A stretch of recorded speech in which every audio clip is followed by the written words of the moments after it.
بسم الله الرحمن الرحیم در هر څه مخکې د روڼ غږ نړیوال چینل د لارې د افغانستان ټول ملت ته د افغانستان 40 ولایت ته عام وګړو ته مبارکي وایم.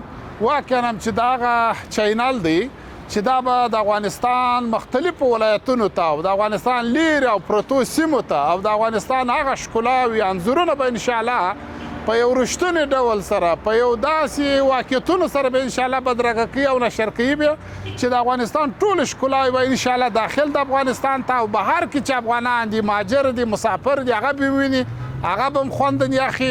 نو پر ټول افغانانو باندې دا غږ کوم د افغانستان پر ټول ملت باندې دا غږ کوم چې د روڼ غږ نړیوال چینل لیدل مه هېروئ او ټول د افغانستان ملت ته د روڼ غږ چینل مبارکي وایم. واقعا هم چې روڼ غږ چینل به تل حقیقتونه راټولوي، اصلي انځورونه به راټولوي، د افغانستان واقعیتونه به راټولوي او موږ پر دوی باندې دا غږ دی چې واقعا هم چې دا به یوازې پر واقعیتونو باندې ولاړ دا به خاص پر رښتینولۍ باندې ولاړ دا به خاص د افغانستان هغه غږ هغه ویناوي هغه حقیقتونه راټولوي لکه څه رقم چې د ده نوم روڼ غږ دی. نو روڼ غږ یعنې روڼې اوبه دا باید د افغانستان ښکلاوي د افغانستان خپلواوي د افغانستان دغه ښه منطقې به ټول ولس او ټول ملت ته ښکاره کوي.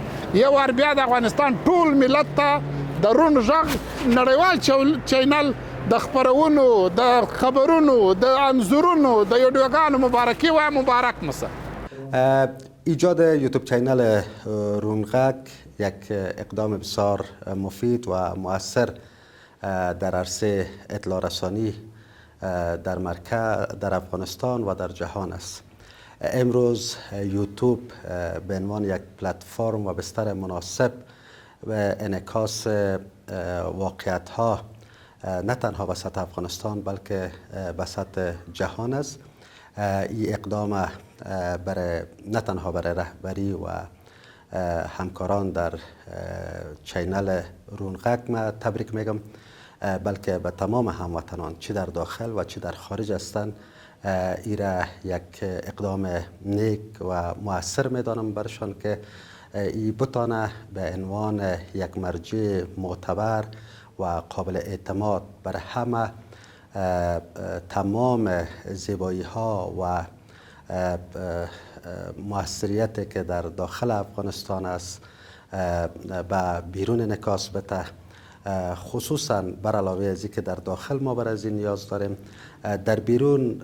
معلوماتی که ما دارم هموطنان ما تشنه عزیز که تصویر زیبایی یک قسمتی از وطن خود مشاهده کنه. این زیبایی چی از طبیعت است و چی از بازسازی های نوی است که اگر در شاروالی شهر کابل و یا ولایات و یا بخشای مختلف که در وطن صورت میگیره، این روڼ غږ میتونه که بازتاب دهنده همه اینها باشه و هر روز و هر شب یک نوید خوب و نوید خوش را از طریق تصویر برای هموطنان ما در داخل و خارج کشور برسانه و این یک مرجع خوشی و خوشبختی برای افغانستان و برای هموطنان ما در تمام گوشه و اکناف جهان باشه.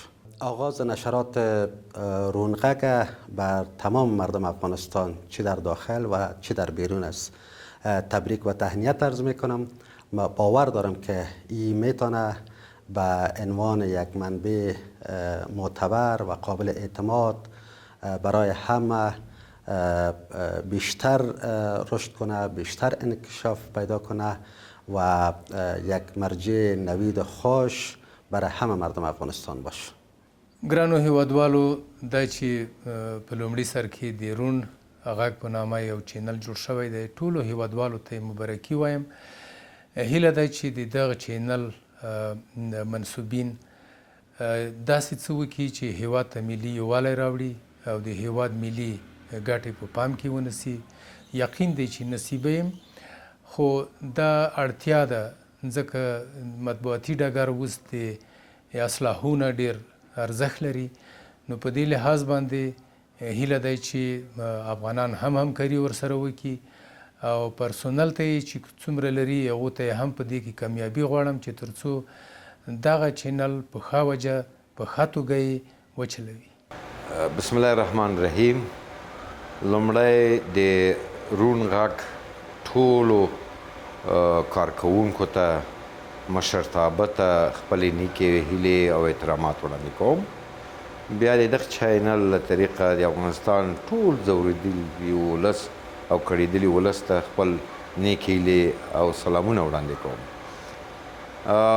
د دغه چینل چې نوی په فعالیت شروع کړې ده، ټول افغانانو ته او د دوی کارکوونکو ته مبارکي وایم.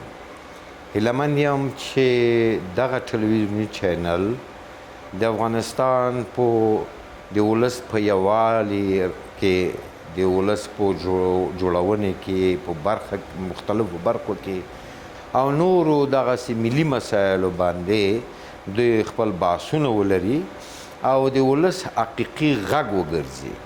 د روڼ غږ چینل نشراتو پیل ټول افغانانو ته که هغه په بهر کې دي او که په داخل کې دي ټولو ته دې مبارک وي.